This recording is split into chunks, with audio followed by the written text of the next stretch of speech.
fill your head with doubt. They're silently scared that you'll figure it out. I'll make it look like I'm losing, won't bother hiding my bruises. And when they finally think you're wounded, then it's your chance to be ruthless.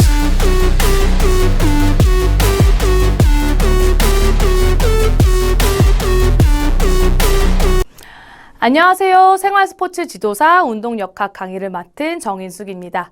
오늘은 운동역학 이론에 대해서 간략하게 알아보는 시간을 갖도록 하겠습니다.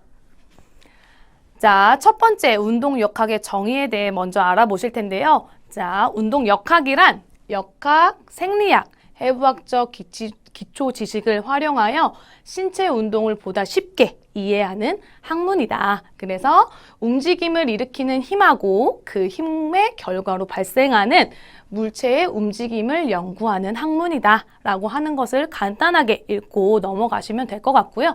정의적인 부분보다 조금 더 출제 빈도가 높은 것은 바로 이 연구 목적입니다. 그래서 이에 대해서 조금 이해하고 넘어가셔야 되는데 첫 번째부터 보도록 할게요. 자, 첫 번째, 장비 개발과 스포츠 동작의 신기술 개발을 통한 경기력 향상. 그래서 예를 들면 지금 클랩 스케이트라고 되어 있는데 이게 뭐냐면 스피드 스케이트 선수들이 신는 스케이트예요. 그래서 98년도 이전에는 이 스케이트와 스케이트 신발 신는 부분하고 이 날적인 부분이 붙어져 있었는데 이 장비 개발을 통해서 이 뒷부분이 떨어졌다 붙었다 하는 신발로 개발이 되어서 그 이름이 바로 클랩 스케이트입니다. 그래서 빙판하고 스케이트의 날이 계속 지속적으로 붙어져 있음으로 인해서 가속도가 증가가 되고 그로써 그 타이밍이 더 빠르게 갈 수 있는 부분들로 개발이 된 것이 바로 클랩 스케이트다라는 것을 알고 계시면 될 것 같고요. 다음, 역학적 이론을 바탕으로 운동 동작을 분석해서 운동 학습 효과를 극대화시킨다. 다음, 스포츠 손상의 원인 규명 및 최소화를 시킨다. 트레이닝의 방법 및 운동기구의 평가 및 개발을 하는 것 또한 연구 목적 중에 하나이고요. 마지막, 인체 움직임의 측정 방법과 분석 방법, 자료 처리 기술 개발 등이 운동역학의 연구 목적이다라는 것을 이해하고 넘어가시면 될 것 같습니다. 자, 다음 운동역학의 학문 내용인데요. 자, 우리 운동역학은 정지되어져 있는 부분을 연구하는 정역학과 자, 움직일 동이에요. 움직임을 역학적으로 풀어내는 것을 우리가 동역학이라고 합니다. 이렇게 크게 두 가지로 나누어지게 되는데 이 동역학은 또 세분화가 돼요. 어떻게? 운동학과 운동역학. 그래서 운동학이나 운동역학이나 똑같은 거 아니야? 막 이러는데 뒤에 가면 이제 구분이 되어서 이해하실 수 있어요. 그 부분을 뒤에 이어서 알아보도록 하겠습니다. 자, 알아볼게요. 정역학. 제가 아까 말씀드렸어요. 정이 뭐다? 정지 상태를 의미하는 그 정이에요. 그래서 정지 상태 혹은 작용하는 힘들의 합이 0인, 즉 평형이 되는 힘의 상태를 연구하는 것이 바로 뭐다? 정역학이다. 그래서 예를 들면 뭐가 있느냐?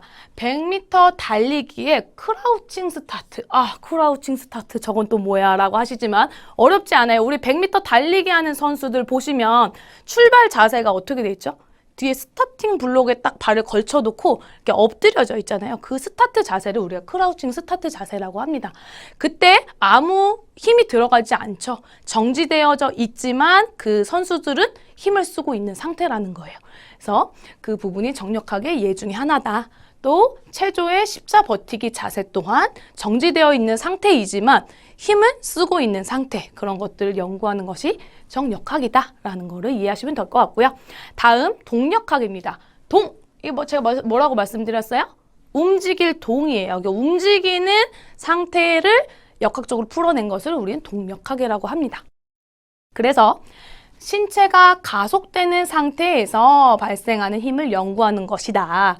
그래서 작용하는 힘들 사이에 평형이 이루어지지 않아서 결과적으로 어떻게 된다? 운동 상태가 변하는 힘의 상황을 연구하는 것이 동역학이다. 그래서 예를 들면 뭐 골프 스윙, 야구 스윙, 뭐 우리가 운동하는 움직이는 상태를 모든 걸 우리는 동역학이라고 표현을 합니다. 이해하셨죠? 구분하실 수 있으시겠죠? 자, 다음은 운동학과 운동역학이에요. 이게 굉장히 문제 출제가 빈도가 많이 되는데 굉장히 헷갈려 하시거든요. 운동학이나 운동역학이나 도대체 다른 게 뭐야? 이름이 비슷한데 뭐지? 라는 거 구분이 잘 안 되실 수 있으실 텐데 이걸 꼭 알고 넘어가셔야 돼요. 문제가 운동학적 요소로 알맞는 것은 또는 운동학적 요인으로 맞는 것은 이런 식으로 문제가 되거든요. 그래서 구분을 꼭 하고 넘어가셔야 돼요. 한번 볼게요. 자, 운동하. 자, 운동을 일으키는 힘은 고려하지 않고, 이게 중요합니다. 운동을 일으키는 힘은 고려하지 않아요. 운동학에서는. 그럼 뭘 고려하느냐? 동작 수행에 따른 운동의 효과, 그 다음에 결과를 기술하는 분야로 공간적, 시간적으로 연구하는 것이 운동학이다. 잘 이해가 안 되시나요? 뒤에 한번 읽어볼게요. 그래서 주요 연구 대상은 물체의 변이, 속도, 가속도, 무게중심, 관절각 등이 이 운동학의 연구 대상인데, 그래서 운동을 일으키는 힘은 고려하지 않고 어떻게 하면 운동을 얼마나 빠르게, 얼마나 높이, 얼마나 멀리 이동할 수 있느냐, 운동에 따른 효과를 어떻게 하면 더 수행을 결과를 높게 나타낼 수 있느냐, 그런 부분들을 학문하는 것이 바로 운동학이다라는 거를 이해하시면 되고, 그래서 뒤에 넘어가면 이제 운동역학이에요. 운동역학은 그럼 뭐냐? 이것은 운동을 일으키는 힘 자체, 즉 움직임의 원인이 되는 힘을 연구한다라는 거예요. 얘는 운동 수행에 따른 효과와 결과를 이해하는 학문이라고 한다면 역학적인 것은 운동 역학적 요인은 뭐다? 움직임의 원인이 되는 힘을 연구를 하는 거다. 조금 차이가 있죠. 그러니까 이 개념을 꼭 구분해서 이해하고 넘어가셔야 돼요. 그래서 주요 연구 대상은 근력, 지면 반력, 토크, 운동량, 충격량, 마찰력. 그래서 일으키는 힘 자체를 말해주는 이러한 것들이 주요 연구 대상이다라는 것을 알고 넘어가시면 될 것 같습니다. 네, 다음은 저희 해부학적 기초에 대해서 알아보도록 하겠습니다. 첫 번째 관절 운동을 배워볼 건데요. 이 관절 운동에 대한 용어들이 굉장히 지금부터 많이 나올 텐데 이 부분은 한 문제는 꼭 출제가 되었던 부분이니까 꼭 이 용어에 대한 이해를 꼭 하고 넘어가시고 너무 많더라도 외우고 가셔야 해요. 자, 그래서 첫 번째 전후면과 관상축에서의 운동인데 우리의 관절 운동은 세 가지의 축과 세 가지의 면이 합쳐져서 이루어지게 되는데 이 첫 번째 알려드릴 것은 어디다? 전후면과 관상축에서의 운동을 얘기를 하는 것이다 라고 하는 겁니다. 한 가지씩 알아보고 넘어가도록 할게요. 자, 첫 번째 굽힘과 펴 이 두 가지를 함께 알아볼 텐데 자, 굽힘은 뭐냐? 두 뼈 사이의 각도가 작아지게 하는 움직임이다. 그러니까 펴은 두 뼈 사이의 각도가 커지게 하는 움직임이다 라고 하는데 이거를 이제 팔꿈치의 관절로 한번 이해를 한번 해볼게요. 자, 팔꿈치 아래는 아래 뼈가 있고 위에는 위에 뼈가 있습니다. 이 두 뼈 사이의 각도가 작아지게 하는 움직임을 우리는 뭐라고 한다? 굽힘이라고 하는 거. 어렵지 않죠? 굽히는 거예요. 굽히는 거. 그 다음에 두 뼈 사이의 각도가 커지게 하는 움직임. 이거 뭐예요? 펴이죠. 펴. 그래서 펴이라고 이해하시면 돼요. 굉장히 쉽습니다. 그 다음은 과다펴. 이거 뭐예요? 편게 과다하게 펴져 있다는 거예요. 그래서 정상 운동 범위를 넘어서 과도하게 펴지는 움직임을 우리는 뭐라 한다? 과다펴이라고 한다 라고 이해하시면 되겠습니다. 자, 밑에 발등 굽힘과 발바닥 굽힘 두 가지를 볼게요. 자, 발등을 정강이 쪽으로 들어 올리는 것, 발이 정강이에서 멀어지게 뻗는 것이라고 표현이 되어 있는데 우리 발이 이렇게 있으면 뼈가 다리 위에 종아리뼈가 이렇게 있어요. 자, 발등을 정강이 쪽으로 들어 올려요. 이게 뭐예요? 발등 굽힘. 이렇게 굽히는 거예요. 발등을 굽히는 거. 네. 다음 발이 정강에서 멀어지게 뻗는 것. 그러니까 발목이 이렇게 있으면 발을 아래쪽으로 뻗는 것. 이것을 우리는 뭐라고 한다? 발바닥 굽힘이라고 표현을 한다라는 겁니다. 어렵지 않으시죠? 넘어갈게요. 다음 좌우면과 시상축에서의 운동을 알아볼 겁니다. 자, 모음과 벌림 먼저 알아보고 넘어갈게요. 자, 그림을 하나 그릴 건데 예쁘게 표현이 될지 모르겠어요. 자, 다리를 예쁘게 이렇게 다리가 이렇게 있어요. 다리처럼 보이시나요? 자, 다리를 이 중앙에서부터 멀어지게 하는 것을 우리 뭐예요? 자, 몸의 먼 쪽으로 움직이는 것. 몸에서 먼 쪽으로 움직이는 것을 우리는 뭐라고 한다? 벌림이라고 합니다. 어렵지 않죠? 그냥 벌리는 거예요. 다리를 벌리는 거, 벌림. 자, 몸에 가까운 쪽으로 움직이는 거. 자, 갔던 다리가 다시 몸의 안쪽으로 와요. 안쪽으로 가져옵니다. 뭐예요? 모으는 거잖아요. 그래서 모음이라고 표현을 합니다. 자, 다음 가쪽 굽힘. 이거는 뭐냐면 이제 몸통을 이제 움직일 때 쓰이는 표현인 게 몸통이 같은 쪽 방향으로 가까워지는 동작이다. 이게 뭐냐면 이렇게 몸이 이렇게 서 있으면 이제 바깥쪽으로 이렇게 가쪽으로 굽혀지는 걸 이걸 가쪽 굽힘이라고 표현을 합니다. 자, 다음 노측 굽힘과 좌측 굽힘 이 두 가지는 우리 이제 손목에서 이루어지는 관절 운동을 이야기를 해요. 자, 우리 해부학적 자세가 뭐죠? 손바닥이 앞을 바라보고 서 있는 상태잖아요. 그래서 이렇게 해부학적 자세로 손바닥에 이렇게 있으면 자, 손목이 신체의 중심으로 가까워지는 동작. 이렇게 제 몸이 여기 있어요. 손바닥에 이렇게 있습니다. 자, 이 손바닥이 몸통 쪽으로 가까워져요. 그러니까 이렇게 움직이는 거예요. 이렇게. 요거를 우리를 뭐라고 한다? 좌측 굽힘이라고 한다. 그리고 손목이 신체의 중심에서 멀어지는 동작. 이 상태에서 내 몸의 중심에서 멀어져요. 이렇게 움직이는 것을 우리가 노측 굽힘이라고 합니다. 그러니까 외우기 조금 어려운데 이게 뭐냐면 자, 이 노측, 우리가 멀어지는 노측 굽힘이 이쪽으로 간다고 말씀을 드렸어요. 근데 여기 우리 엄지손가락, 우리 팔꿈치에는 두 가지 뼈로 이루어져 있는데 엄지손가락으로 되어 있는 뼈를 우리는 노뼈, 옛날 용어로 노뼈라고 하고 새끼손가락 쪽에서 이게 있는 뼈 하나가 우리가 잡뼈라고 표현을 했습니다. 그래서 노뼈 있는 쪽으로 움직이는 여서 이제 노측으로 굽혀진다 해서 노측 굽힘이고 여기 있는 잡뼈 있는 쪽으로 움직인다, 굽혀진다 라고 해서 좌측 굽힘이라고 이름을 만들었습니다. 그렇게 이해하시면 조금 나으실 것 같아요. 자, 다음 안쪽 번짐과 외쪽 번짐. 이거는 이제 발목에서 이루어지는 움직임인데 자, 발을 안쪽 엄지발가락 쪽으로 들어 올리는 동작. 외쪽 번짐은 발을 바깥쪽 새끼발가락 쪽으로 들어 올리는 동작. 그러니까 이렇게 팔이 이렇게 발목이 이렇게 있으면 안쪽 번짐은 뭐예요? 엄지발가락 있는 쪽으로 이렇게 들어 올려지는 동작.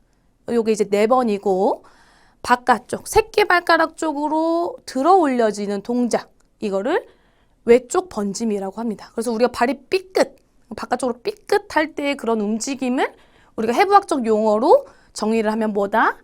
외쪽 번짐이다 라고 이해를 하시면 될 것 같아요. 다음으로 넘어가겠습니다. 자, 다음 마지막이에요. 횡단면과 종축에서의 운동 보도록 하겠습니다. 자, 안쪽 돌림, 바깥쪽 돌림. 이제 실제에서는 이렇게 내외전이냐 외회전이라는 용어도 굉장히 자주 쓰여요. 그래서 요 용어뿐만 아니라 요것들도 이해를 하고 계시면 더 좋습니다. 자, 안쪽 돌림이 뭐냐? 정중선 쪽으로 가까워지는 회전 동작이다.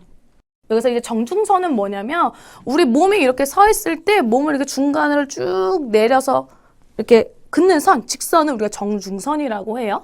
그래서 내 몸 정중선 쪽으로 가까워지는 회전 동작. 그래서 우리 팔꿈치 이렇게 굽혀져서 이렇게 안쪽으로 돌려요. 정중선 쪽으로 가까워지죠. 이거를 우리는 안쪽 돌림이라고 표현을 하고 정중선에서 멀어지는 동작 이렇게 가는 걸 우리는 외회전이라고 표현합니다. 그래서 바깥쪽 돌림이다.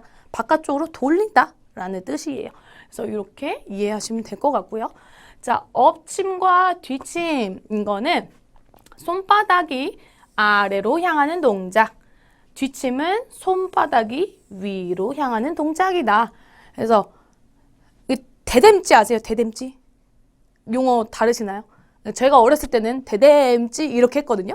그래서 손바닥이 이렇게 있으면 이 손바닥이 아래로 향하는 동작이 엎침, 손바닥이 위로, 위쪽으로 향하는 동작을 뒷침, 이러면서 엎침, 뒷침. 손바닥을 이용한 동작을 이해하시면 돼요. 대댐지 생각하시면 됩니다. 자, 마지막 수평 모음과 수평 벌림이에요. 이것은 이제 어깨 관절이 90도 굽힘이 되었을 때 나의 이 어깨 관절이 90도 이렇게 굽힘이 되었을 때 우리 굽힘 아까 동작 배웠죠? 이렇게 굽혀지는 것처럼 팔이 이렇게 올라오면 굽힘입니다. 굽힘이 되었을 때 정중성 쪽으로 나의 몸 중앙 쪽으로 가까워지는 동작. 그래서 이렇게 90도 해서 내 몸 안쪽으로 가까워져야 되니까 어떻게 되죠? 이렇게. 그래서 수평 모음, 수평 벌림. 이렇게 바깥쪽으로 멀어지면 이제 벌림이잖아요. 수평 모음, 수평 벌림이다. 이렇게 이해를 하고 넘어가시면 될 것 같습니다. 각각의 용어와 각각의 용어가 의미하는 바가 무엇인지를 해부학적 위치의 그런 방향들을 꼭 숙지를 하고 넘어가셔야 해요. 자, 다음 넘어가겠습니다. 운동의 종류 첫 번째 선운동이에요. 선운동은 이제 다른 말로 우리 병진운동이라고 표현을 합니다. 그래서 선운동이라고 표현이 안 되고 병진운동이라고 이야기 단어가 나오더라도 이게 선운동을 의미하는 거구나 라는 것을 알고 계셔야 해요. 자, 그래서 선운동 먼저 알아보도록 하겠습니다.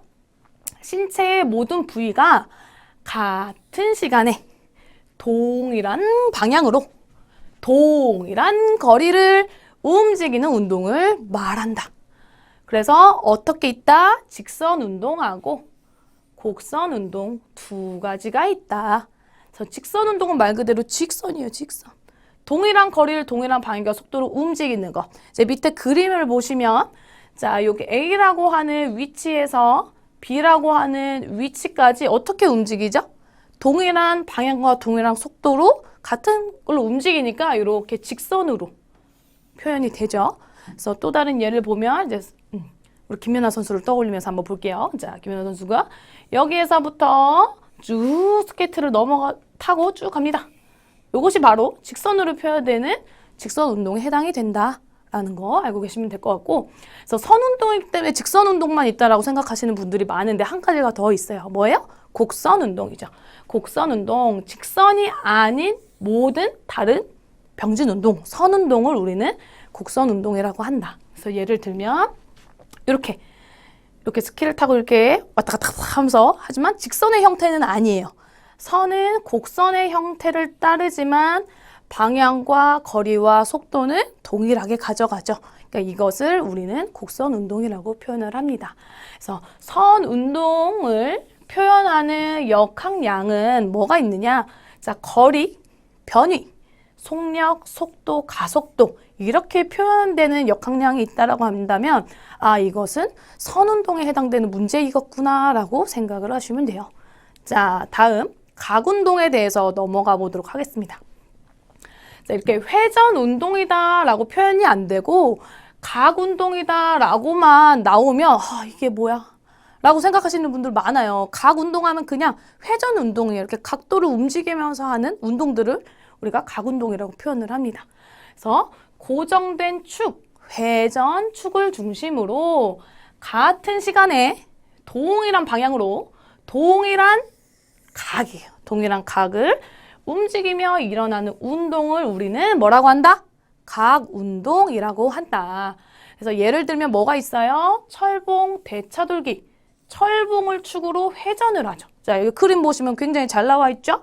자, 여기 철봉을 딱 찾고 동일한 각을 가지고 동일한 방향으로 움직이는 것. 이것이 바로 각 운동이다.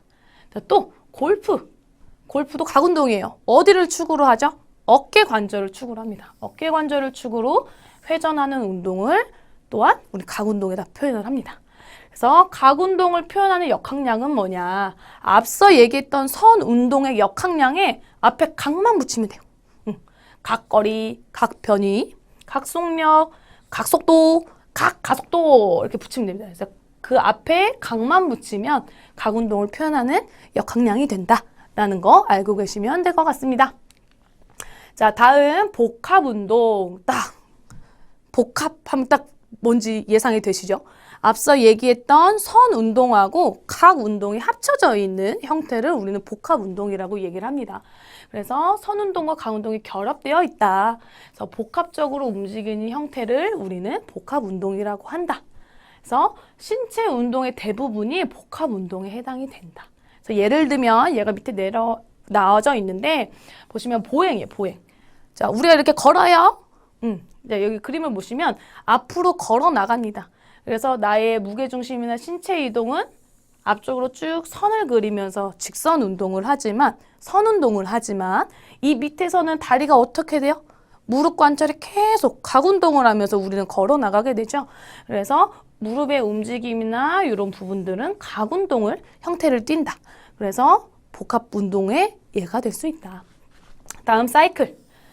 자, 직선으로 달리며 선 운동을 하고 있어요. 자, 열심히 앞으로 페달을 밟으면서 가는데 이 몸 자체는 직선 운동을 하고 있겠죠.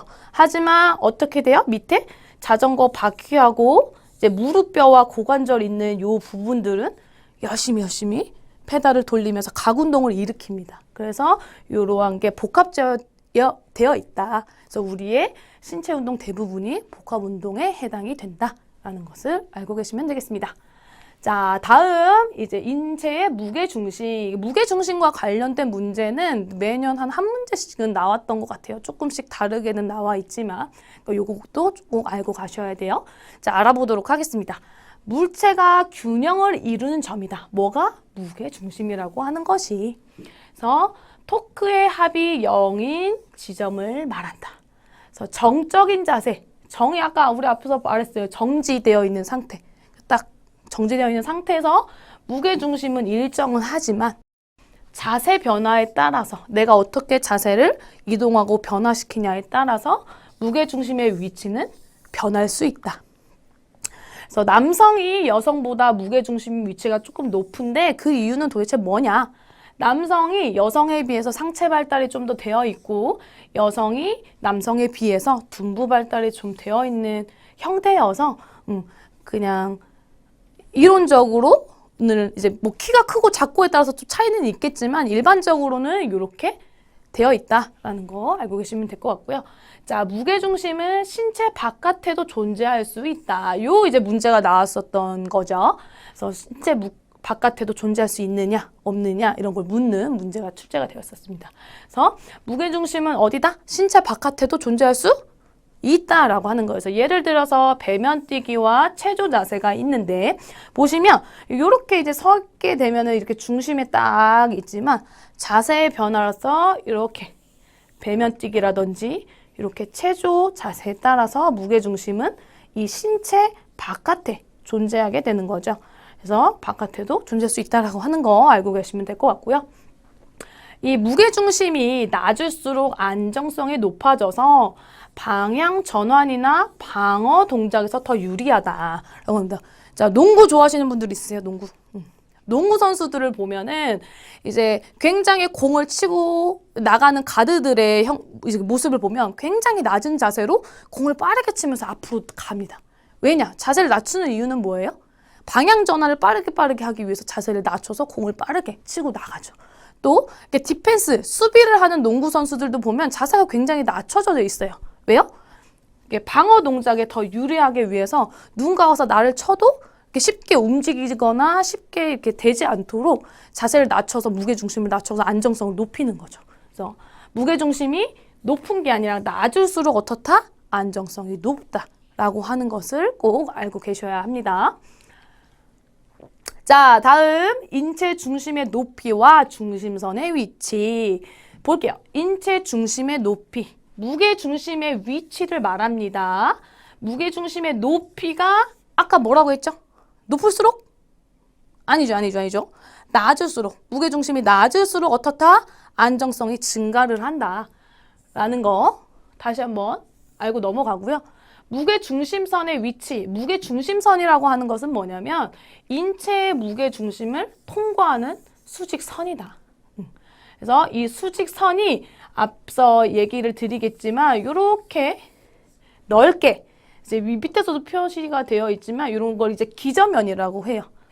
이 기저면 안에 수직선이 안에 이렇게 딱 무게중심의 수직선이 있으면은 안정성이 굉장히 높지만 이게 무게중심선이 이 기저면을 바깥으로 빠져나가는 순간 기울어지고 넘어지게 되는 거거든요. 그러니까 그 부분 이제 밑에서 다시 한번 설명을 드릴게요.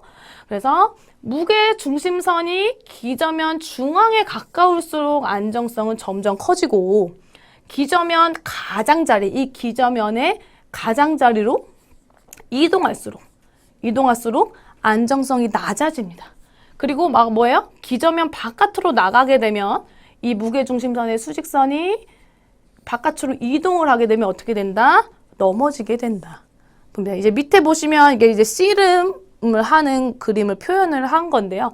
보시면 자, 이렇게 여기는 A 선수, B 선수 이렇게 있어요. 둘이 막 이제 넘어뜨리기 위해서 몸싸움을 하고 있죠. 근데 그 사이에 힘 사이에 무게중심의 이게 힘의 중심이 있을 거 아니에요? 자, 그 중심선이 요 기저면 안쪽에 위치하면 막 둘이 힘을 겨루고 있는 상태예요. 누가 언제 넘어질지 모르는 상태죠. 자, 그런데 B 선수가 A 선수를 넘어뜨려요. 어떻게? 이 무게중심의 선을 기저면 바깥쪽으로 이렇게 이동시킬 수 있게 다리를 건다든지 해서 무게중심을 바꾸는 거죠. 그래서 기저면 바깥쪽으로 여기 보시면 기저면 바깥쪽으로 무게중심을 이동시켜서 쓰러뜨리는 것이 이제 씨름의 기술 중에 하나이다.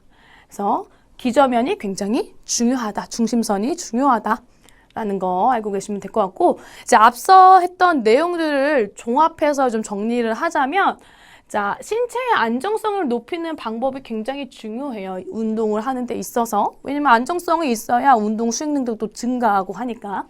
그래서 어떨 때 안정성이 높아지느냐를 꼭 알고 계셔야 되는데 자, 첫 번째, 기저면의 크기가 넓을수록 좁으면 좁을수록 무게중심선이 바깥으로 금방 넘어갈 수 있잖아요. 그러니까 기저면 자체를 일단 넓게 면적을 잡아놓는 거예요. 그래서 기저면의 크기가 넓을수록 그 다음 무게중심의 높이가 여러 번 얘기했어요. 어떻다? 낮을수록 그 다음에 무게중심선의 위치가 아까 말씀드린 기저면 중앙 가까이에 위치할수록 안정성은 높아진다. 자, 그 다음에 질량이 무거울수록 질량이 무거워야 누군가가 나를 와서 팍 치더라도 이게 쉽게 넘어가지 않겠죠. 그리고 마찰력이 클수록 안정성이 높아진다 라고 하는 이 5가지의 내용을 이해하고 넘어가세요. 다음은 우리 인체 지뢰 요소에 대해서 알아보도록 하겠습니다. 자, 지뢰에는 3가지 요소가 있습니다. 무엇이 있냐면 첫 번째 축, 두 번째 저항점, 그 다음에 세 번째가 바로 힘점 이렇게 있는데요. 자, 축은 보통 이제 관절의 면을 우리가 보통 축이라고 표현을 많이 하고요. 인체에 지뢰를 적용을 하면 이렇다고 하는 거예요. 자, 그 다음에 저항점은 뭐냐? 외력의 무게중심이 위치하는 지점이다. 이제 외력이라고 하는 것은 보통 운동 상황에서 이렇게 덤벨이라든지 이렇게 무게가 있는 그런 것들을 우리가 외력이라고 표현을 해요. 이제 약간 이 외력은 그냥 덤벨이라고 생각을 하시면 될 것 같아요. 자, 그 다음에 힘점은 주동근의 부착점. 그러니까 힘을 쓰고 있는 그런 근육을 우리는 힘점이라고 표현을 합니다. 다음에 이제 힘팔이라고 하는 게 있어요. 힘팔, 힘 모멘트라고 하는 것이 뭐냐면 이제 축에서 힘을 쓰는 그 힘점까지의 거리를 우리는 뭐라고 표현하냐면 힘팔이다 또는 힘 모멘트이다 라고 얘기를 합니다. 다음에 저항팔은 뭐일까요? 저항팔은 축에서부터 저항점까지의 거리를 우리는 뭐라고 한다? 저항팔이라고 한다 라는 것을 이해를 하시고 지뢰를 이제 확인하시면 돼요. 그 다음에 지뢰에서 가장 또 중요하게 나오는 부분 중에 하나가 이 역학적 이점이라고 하는 거예요. 그래서 역학적 이점이 도대체 뭐지? 라고 표현할 수 있는데 뭐냐면 우리가 지뢰를 이용을 하는 거는 뭐죠? 그러니까 적은 힘으로 큰 뭐 이런 바위라든지 큰 물건을 손쉽게 이렇게 들어 올리거나 할 때 그렇게 이득을 얻는 것을 우리가 역학적 이점이라고 하는데, 지뢰에 따라서 이 역학적 이득이 클 수도 있고 작을 수도 있어요. 그 부분은 뒤에 가서 같이 이해해 보도록 할게요. 그래서 역학적 이점이 보통 언제 커지냐면 힘팔, 축에서 힘점까지의 길이가 이 저항팔보다 길이가 길 때 우리는 역학적 이점이 크다. 역학적 이점이 1이다. 이렇게 표현을 합니다. 그래서 이 부분에 대해서 뒤로 한번 가서 이해를 한번 해보도록 할게요. 자, 먼저 일종 지뢰인데요. 자, 일종 지뢰는 뭐냐? 가운데에 축이 있어요. 가운데에 축이 있고, 여기 그림을 보시면, 자, 축이 요렇게 있을 수도 있고, 요렇게 있을 수도 있어요. 그래서 축을 어느 쪽에 두느냐에 따라서 저항팔이 길어질 수도 있고, 흰팔이 길어질 수도 있는 형태라고 하는 거죠.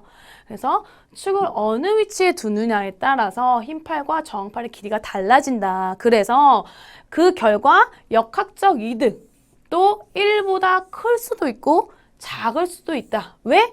흰팔의 길이가 길어야 역학적 이득이 크다고 얘기를 했는데, 이 흰팔의 길이가 축을 어느 쪽에 두느냐에 따라서 적을 수도 있고 커질 수도 있다라고 하는 거거든요. 그래서 일종 지뢰는 다음과 같은 특성을 가진다라는 것을 이해하고 넘어가시면 되고요. 다음 이종 지뢰. 자, 이종 지뢰는 가운데에 저항점이 있는 지뢰를 이야기를 합니다. 그래서 흰팔이 저항팔보다 항상 커요. 아, 이게 도대체 무슨 얘기지? 라고 한다면 이제 밑에 그림을 보시면 돼요. 자, 저항점이 늘 어디에 있다? 가운데에 있다. 이렇게 가운데에 위치합니다. 이렇게 지뢰가 있으면. 그리고 자, 흰팔이 저항팔보다 항상 크다. 자, 흰팔은 우리가 뭐였어요? 힘점에서부터 축까지의 거리를 우리가 흰팔이라고 표현을 했고, 저항점에서부터 축까지의 거리를 우리는 저항팔이라고 했습니다. 그래서 이종 지뢰 같은 경우에는 늘 어때요? 흰팔이 항상 이 저항팔보다 크죠. 이런 형태를 띠는 것이 바로 뭐다? 이종 지뢰이다. 그래서 힘의 이득은 늘 보고 거리와 속도에서는 손해를 보는 특징을 가진 것이 바로 이종 지뢰이고, 그래서 역학적 이득은 항상 1보다 크다라고 표현을 합니다. 그래서 예를 들면 운동 상황으로 보자면 우리가 팔꿈뼈 펴기 또는 뒤꿈치 들기, 이제 뒤꿈치 들기 요 부분으로 문제가 출제가 되었었던 적이 있었죠. 그래서 보시면 자, 이 발가락 있는 부분이 축이고 우리가 힘을 쓰는 부분은 뭐예요? 종아리 근육이죠. 요 근육이 힘점이 됩니다. 그 다음에 그 사이에 무게중심선이 있는 저항점이 됩니다. 그래서 축이 있고 중앙에 저항점이 있고 그 뒤를 이어서 힘점이 있는 이러한 특징을 가지는 것이 바로 이종 지뢰이다 라는 것을 알고 가시면 되세요. 이런 특징적인 부분들을 알고 가셔야 됩니다. 자, 마지막 3종 지뢰예요. 자, 가운데에 뭐가 있다? 힘점이 있는 지뢰이다. 그리고 인체 지뢰의 대부분이 3종 지뢰에 속한다. 그래서 힘에서 늘 이득을 보지 못하는 형태. 그래서 우리가 이제 아령 운동을 하는 이러한 운동을, 바이셉스 컬, 이두 컬 운동을 늘 3종 지뢰의 대표적인 예라고 볼 수가 있는데, 우리가 이 운동을 왜 해요? 힘의 이득을 보지 못하니까 늘 근육이 더 많은 힘을 써야지만이 이걸 들어 올릴 수 있잖아요. 그러면서 근육이 커지게 되는 거죠. 그러니까 힘의 이득을 늘 본다면 근육이 일을 할 필요가 없겠죠. 무거운 것보다 무거운 무게를 가볍게 이렇게 들어 올릴 수 있으면 이게 운동은 아니니까. 그래서 이득을 힘에서 늘 받지 못하기 때문에 열심히 운동을 하면서 힘점이 되는 이 이두근을 튼튼하게 이제 키워내는 거죠. 그래서 힘에서 이득을 보지 못한다. 저항팔이 항상 크다. 그림으로 한번 이해를 해볼까요? 자, 힘점이 여기에 있어요. 중앙에 있는 것이 3종 지뢰라고 말씀드렸어요. 그리고 축이 여기 있습니다. 축과 힘점의 거리가 어때요? 작죠. 그 다음에 저항점이 축에서의 거리인 저항팔이 굉장히 큽니다. 그렇기 때문에 힘의 이득을 늘 받지를 못하는 형태라고 보시면 되고, 대신 힘에서는 손해를 보지만 속도와 거리에서 이득을 보는 형태가 3종 지뢰이다. 그래서 역학적 이득, 작은 힘으로 큰 무게를 들어 올릴 수 있는 이러한 이득은 어떻다? 늘 항상 1보다 작다. 그래서 예를 들면 팔꿈치 굽히기라고 표현이 되어 있는데, 자, 이 팔꿈치 관절이 축이 되고요. 힘을 쓰고 있는 이 이두근이 힘점이 됩니다. 그리고 저항점, 저항팔의 무게, 아령을 들었다라고 한다면 이 아령이 저항점이 되겠죠. 그래서 이러한 특징을 가지는 것이 뭐다? 삼종지레이다. 다시 한번 꼭 이해를 하고 넘어가세요. 자, 이제 선운동의 운동학적 분석을 배워보도록 할 건데요. 자, 이동거리와 변이가 도대체 무엇이냐라는 것을 알고 넘어가셔야 뒤에 있는 거를 풀어낼 수가 있어요. 확인을 해보도록 할게요. 자, 이동거리는 뭐냐? 처음 위치와 마지막 위치까지의 이동한 경로의 뭐다? 총 거리이다.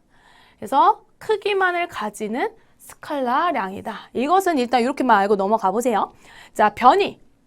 그럼 변이는 뭐냐? 처음 위치에서 마지막 위치까지의 무엇? 직선거리라고 얘기해요. 크기와 방향을 가지는 벡터량이다 라고 표현을 하는데, 이걸 한번 밑에서 그림으로 이해를 해보도록 하겠습니다. 자, A라고 하는 학생이 B라고 하는 학교까지 걸어가요. 근데 우리가 집에서 학교까지 걸어가는데 직선으로 쭈르륵 갈 수 없잖아요. 그죠? 뭐 횡단보도 건너야 되고 건물 있으면 뒤로 돌아가야 되고, 그래서 이렇게 돌아가요. 그래서 열심히 갑니다. 학교를. 그래서 총 이동한 거리가 5m예요. 5m. 그래서 우리는 이 친구가 움직인 이동 거리를 5m라고 얘기를 하죠. 하지만 변이는 뭐예요? 처음 위치에서부터 마지막 위치까지의 직선거리를 이야기를 합니다.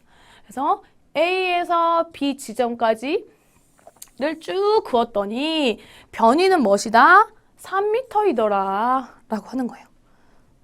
다음 한번 볼게요. 자, 이제 원궤도를 따라 운동을 할 때 보세요. 자, 여기 A라고 하는 지점에서 한 바퀴 뺑 돌고 운동을 한다고 뺑 갔다가 뺑 돌아왔어요. 이 총 움직인 거리는 몇 미터죠? 원이 5m래요. 그래서 그러면 이동 거리는 5m예요. 그래서 근데 집에서 운동을 열심히 하고 집으로 다시 돌아왔어요. 이때 변이는 어떻게 되죠? A하고 B 사이의 직선거리를 우리는 변이라고 표현을 하는데, 다시 되돌아왔으니까 변이는 거리가 없잖아요. 제일 거리가 없으니까 어떻다? 0이다. 변이의 크기가 0이다. 라고 하는 거예요. 이 부분을 이해를 하고 넘어가셔야 해요. 자, 다음. 직선상에서의 운동 방향이 바뀔 때, 자, 수영선수가 A라고 하는 수영선수가 A 지점에서 열심히 수영을 해서 갔다가 쭉 중간까지 왔어요. 그러면 이동거리는 총 몇이죠? 5m 갔다가 3m 왔으니까 이동거리는 8m이겠죠. 그래서 5m 더하기 3m에서 8m 이동거리가 그렇다. 그럼 변이는 몇이냐? A에서부터 마지막 위치까지의 무슨 거리? 직선거리. 이 직선거리는 몇이에요? 5에서 3을 빼면 2m죠. 그래서 변이는 2m라고 하는 거예요. 그러니까 변이와 이동 거리를 왜 알아야 하냐면, 이 이제 지금 뒤에 있는 속력과 속도를 구하기 위해서 필요한 거예요. 속력과 속도를 구하는 문제가 굉장히 자주 출제가 됐어요. 그래서 이거를 알고 넘어갈 건데, 다른 걸 뭐 다 제외하더라도 볼게요. 속력과 속도 똑같은 거 아니야? 라고 헷갈릴 수 있어요. 저도 그랬어요. 근데 다른 개념이더라고요. 한번 볼게요. 속력을 구하세요. 이 문제가 어떻게 나오냐면, 속력과 속도를 구하세요. 이렇게 나와요. 똑같은 거 아니야? 뭐지? 이렇게 헷갈리시면 안 돼요. 굉장히 간단한 문제입니다. 자, 보시면 속력은 어떻게 구하냐면, 단위 이동한 시간 나누기 이동 거리예요. 그리고 속도를 구할 때는 무슨 값을 넣어야 되냐면, 변이라고 하는 값을 이동 시간에 넣어야 됩니다. 자, 예를 한번 들어볼게요. 자, A라고 하는 사람이 아니고 제가 정인숙, 저 이름 정인숙이에요. 정인숙. 자, 인숙이가 자, 운동을 열심히 다이어트를 좀 하려고 운동을 해요. 자, 집에서 저 멀리 운동장까지 갔다가 다시 집으로 딱 돌아옵니다. 자, 열심히 운동을 했어요. 자, 가는데 50m고요. 돌아오는데 50m예요. 50m. 자, 근데 100m밖에 안 되네요. 자, 이렇게 갔다 왔어요. 자, 여기 이동 거리는 인수기가 이동한 거리 몇이죠? 50 더하면 100m죠, 100m. 근데 갔다 오는데 몇 초가 걸렸냐면 100초가 걸렸어요. 100초. 라고 가정을 합니다. 100초. 그러면 100초 걸린 시간에 우리 어떠한 값을 넣었어요? 이동 거리를 넣었죠. 이거를 나누면 속력은 어떻게 돼요? 1m per sec가 되죠.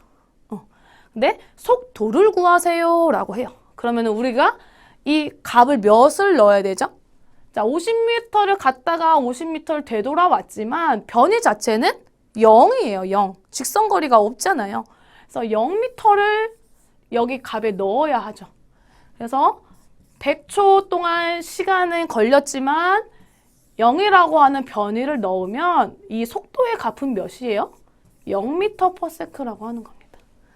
굉장히 간단한 문제인데 변이랑 이동 거리를 어떻게 넣어야 할지 몰라서 틀리시는 문제들이 굉장히 많았어요. 하지만 굉장히 간단하다라는 거. 그래서 이동 거리와 변이에 대한 개념을 안다면 굉장히 문제 풀이하는데 굉장히 어렵지 않은 것이다 라는 거 알고 계시면 되세요.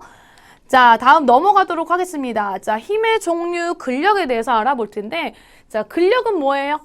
근육 수축에 의해 발생하는 근육의 힘이다 라는 것이고, 이제 문제가 시험 출제는 이 등장성 운동에서 굉장히 많이 출제가 되었어요. 그래서 이 부분은 잘 알고 넘어가셔야 돼요. 자, 등척성 수축부터 일단 알아보고 갈 건데, 이 등이라고 하는 게 뭐냐면 같을 등이에요. 같을 등. 같을 등. 척은 뭐냐면 길이 척. 그래서 길이가 같은 수축이다 라고 이해를 하시면 돼요. 그래서 근육의 길이와 관절의 각도가 변하지 않는다.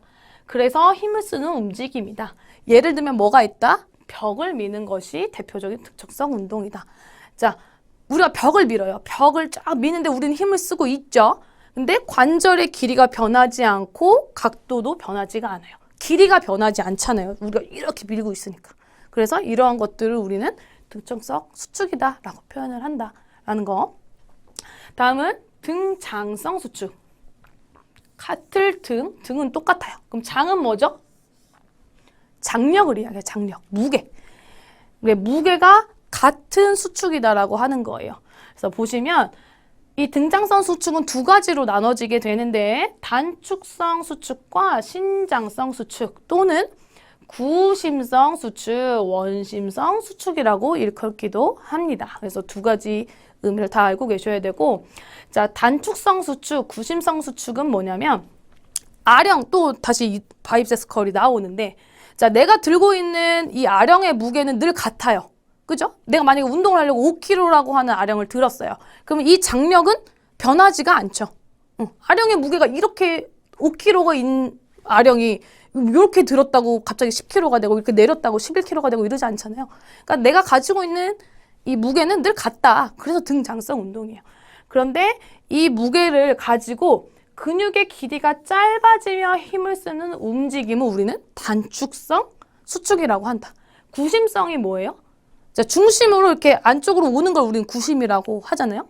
그래서 구심성 수축. 근육의 길이가 짧아지면서 힘을 쓰는 움직임을 이렇다라고 표현을 하고, 자, 양의 일이라고 하는 것은 나중에 뒤에서 일적인 부분에서 나오는 용어이긴 한데 이게 뭐냐면 힘을 쓰는 방향하고 근육이 힘을 쓰는 방향하고 그게 동일시될 때 같이 방향이 같을 때를 우리가 양의 일이라고 표현을 하거든요.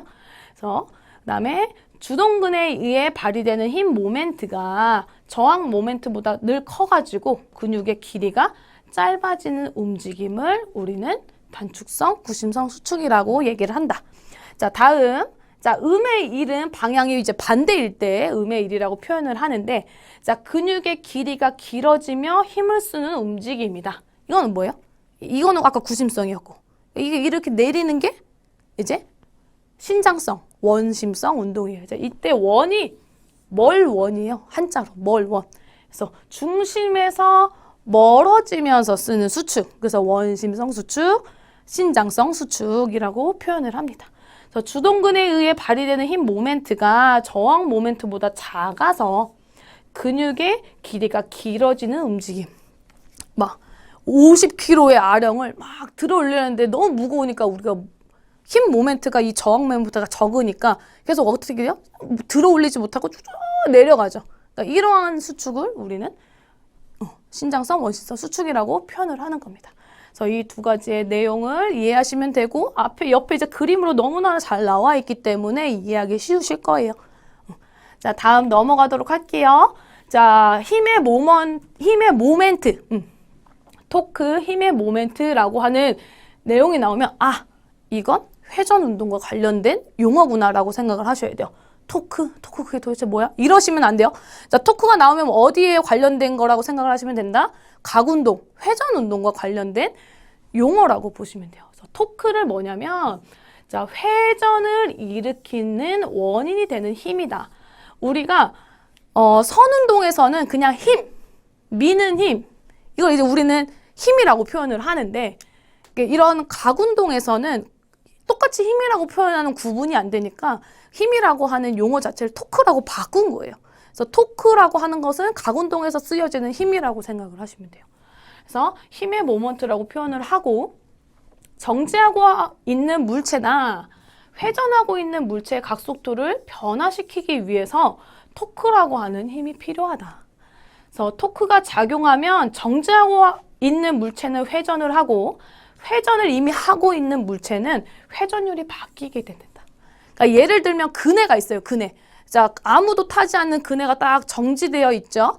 그 그네를 이렇게 밀어요. 그러면 어떻게 되죠? 물체가 회전을 하기 시작을 하죠. 움직이기 시작을 하잖아요. 축을 중심으로 회전 운동을 하기 시작을 합니다. 근데 자, 회전하고 있는 물체 이미 혹시 아기가 타고 있어요. 엄마 좀 더 밀어주세요. 타고 있는데 밀어주세요 이러잖아요. 자, 그러면은 이미 이렇게 회전하고 있는 물체에 뒤에서 이렇게 엉덩이를 쭉 밀어줘요. 그럼 어떻게 돼요? 회전율이 바뀌게 되죠. 이렇게 갔던 회전율이 밀어주면 더 많이 가면서 회전율이 바뀌는 거잖아요. 그렇게 이해를 하시면 돼요. 그래서 이 토크라고 하는 힘은 어떨 때 상승이 되느냐? 내가 쓰는 힘이 크거나 그리고 축에서 힘점까지의 수직 거리가 증가가 되면 토크라고 하는 값이 더 커진다, 상승한다 라는 거 알고 계시면 돼요. 자, 관성 모멘트 이 부분도 매년 나왔어요. 어떻게 뒤에 이제 그림에 나온 부분으로 나올 텐데 이 관성 모멘트라고 하는 것이 뭔지 한번 알아보도록 하겠습니다. 이 또한 각운동에서 굉장히 많이 쓰는 표현이라고 보시면 돼요. 자, 관성 모멘트가 도대체 뭐냐? 라고 할 때 이 관성이라고 하는 의미를 먼저 알아야 돼요. 우리 관성의 법칙 알고 계시죠? 물체가 움직이고 있다면 그 움직임을 계속 유지하려고 하는 성질, 멈춰 있으면 그걸 계속 멈춰 있으려고 하는 성질, 그런 것들을 우리는 관성이라고 표현을 하잖아요. 그래서 관성 모멘트는 질량 곱하기 회전 반경의 제곱으로 표현이 되는데 이게 뭐냐면 회전하는 물체가 회전을 지속하려는 성질의 크기이다. 즉, 회전 운동에서 관성의 크기를 말한다. 그래서 회전 운동에 일어나는 모든 상황에 존재를 하고 물체의 질량과 질량 분포, 회전 반경에 따라 관성 모멘트의 크기가 굉장히 달라진다. 라고 하는 부분을 뒤에 그림으로 다시 한번 이해를 해보도록 할게요. 자, 다이빙 자세에 따른 관성 모멘트 하는데 요 자세로 굉장히 축제가 두세 번 나왔던 것 같아요. 그래서 아래 그림을 보면 다이빙 자세는 같은 회전축을 가지고 있다. 자, 보시죠. 그림, 여기 축, 여기 축 있어요. 그런데 자세에 따라서 분절들이 회전축으로부터 떨어진 거리가 틀리다. 이게 뭐예요? 회전 반경이 다르다는 거예요. 자, 이 축을 중심으로 회전 반경이 이 턱이라고 하는 자세에서는 이렇게 짧아요. 회전 반경이 짧아요. 근데 이 레이아웃이라고 하는 자세에서는 회전 반경이 어떻죠? 굉장히 길죠. 이러한 것들이 이제 관성 모멘트에 영향을 준다라고 하는 뜻이죠. 자, 그 다음에 질량 분포도 다르게 되어서 관성 모멘트의 크기가 다르게 된다. 자, 질량 분포. 이게 굉장히 이렇게 웅크려 있을 때는 질량 분포가 이 축을 중심으로서 가까이 있죠. 하지만 이 레이아웃 자세에서는 이 질량 분포가 어떻게 돼요? 쭉 펴므로 인해서 질량 분포가 다 분산이 되죠. 자, 그것을 의미하는 거고요. 보시면 그래서 턱 자세와 가장 이제 대비돼서 알 수 있는 것을 레이아웃 자세를 비교해서 보자면, 자, 턱 자세 아까 뭐였어요? 이렇게 축에 있으면 이렇게 웅크려요. 웅크려서 이렇게 있는 자세. 이거 표현이 될까요?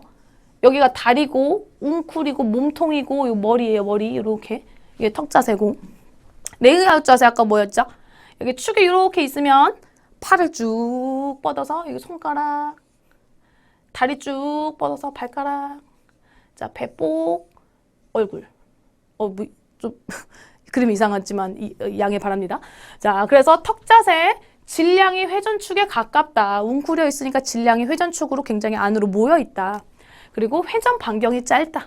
아까 앞에서 말씀드렸고, 그렇기 때문에 각도마다 빠르게 움직이는 회전의 이런 속도가 굉장히 빠르다라는 거예요. 굉장히 증가돼서 움직일 수 있다라고 하는 거고, 그래서 회전에 저항하는 성질이 약해서 회전하기 쉽고, 그거를 또 지속하려는 저항도 약하기 때문에 회전을 멈추기도 쉽다.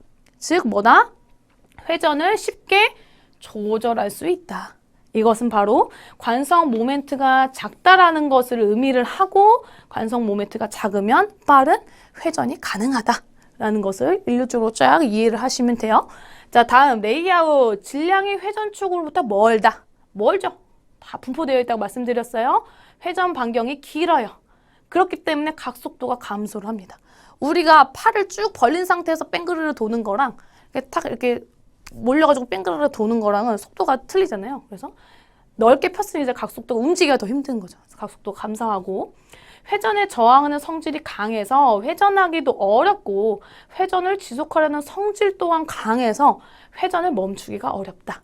즉 회전을 쉽게 조절할 수 없다. 이런 자세에서는 이것은 바로 관성 모멘트가 크다라는 것을 의미를 하고, 회전이 빠르게 하는 것이 어렵다라고 하는 겁니다. 그래서 자세에 따라서, 자세가 아니라고 하더라도 이러한 축을 중심으로 회전 반경이 짧으나 넓으냐, 질량 분포가 가까이 있느냐 멀리 분포되어 있느냐에 따라서 관성 모멘트가 작을 수도 클 수도 있다라고 하는 부분을 정리를 꼭 하셔야 해요. 자, 다음 1과 일률입니다. 자, 1. 우리가 열심히 자판 치는 거 1, 여기서 역학적인 일은 그 일이 아니죠. 그래서 역학에서 말하는 일은 뭐냐면 힘 곱하기 이동한 거리를 역학적으로 일을 했다라고 표현을 합니다. 그래서 열심히 같은 자리에서 막 열심히 일한다고 해도 거리가 없으면 일을 한 게 아니에요. 역학에서는.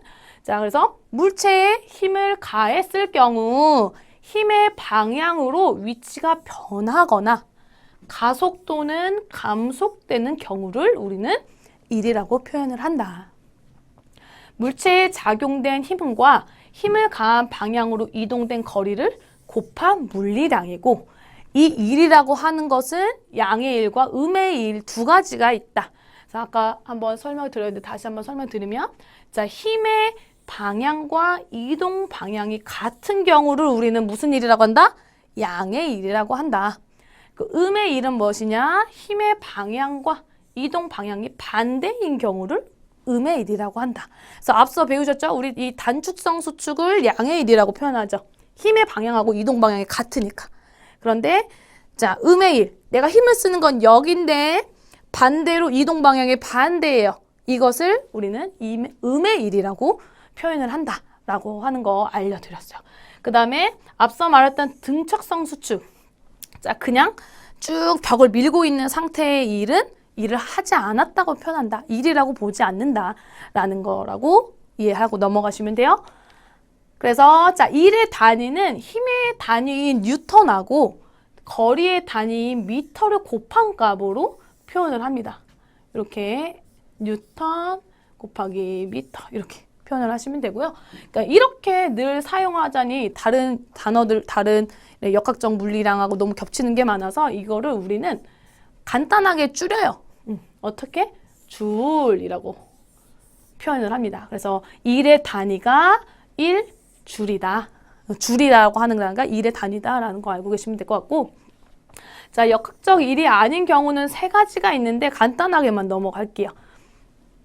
작용한 힘이 0인 경우. 우리가 1은 아까 뭐였어요? 힘 곱하기 작용한 거리였잖아요. 그러니까 힘이 0이면 1을 안 하게 된 거죠. 그리고 이동 거리가 0인 경우. 곱해봤자 결과값은 0이에요. 그래서 이동 거리가 0인 경우. 그다음에 힘과 이동 방향이 수직인 경우. 이 세 가지를 우리는 일을 했다고 보지 않는다라는 거. 그에 대한 예들도 한번 읽어보세요. 자, 마지막입니다. 근전도 분석인데요. 우리가 근육에 미세한 전류를 흘려보내가지고 그의 저항값을 받는 것을 우리 근전도라고 표현을 하는데, 자, 근전도를 통해서 알 수 있는 요소가 무엇이 있느냐. 이런 부분 문제 나올 수 있겠죠. 그래서 근육이 발휘되는 힘의 크기를 알 수 있다. 근전도를 통해서. 어떻게 알 수 있느냐? 자, 근전도를 이렇게 하고 나면은 이 파형들이 이렇게 나타나게 되거든요.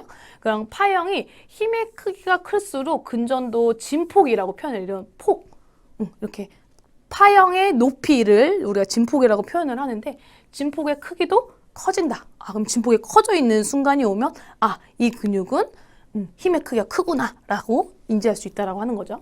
자, 그 다음에 근육의 피로 정도를 알 수 있다. 어떻게? 근육이 피로하면 이제 수축 빈도가 느려지고 저주파가 증가하는 특징을 보인다라고 하는 겁니다. 그다음에 근육이 활성화되는 시점, 각 근육들의 협응과 발현에 대해서 알 수 있다. 이런 것들도 이제 이런 진폭이라든지 수축 빈도를 통해서 이제 예측하고 알 수 있는 거죠. 다음 활동 근육의 종류. 다음은 근육의 동원 순서 같은 것을 근전도 분석을 통해서 알 수 있다라고 하는 겁니다. 자, 이렇게 오늘 운동 역학에 대한 부분을 간략하게 알아보는 시간을 가졌는데요. 어떻게 좀 쉽게 잘 이해하실 수 있으셨나요? 자, 오늘 이렇게 해서 강의를 마치도록 하겠고요. 저희 달학원은 여러분들의 미래를 언제나 응원하고 있습니다. 열심히 공부하시길 바라고요. 지금까지 운동역학 강의를 맡은 정인숙이었습니다. 감사합니다.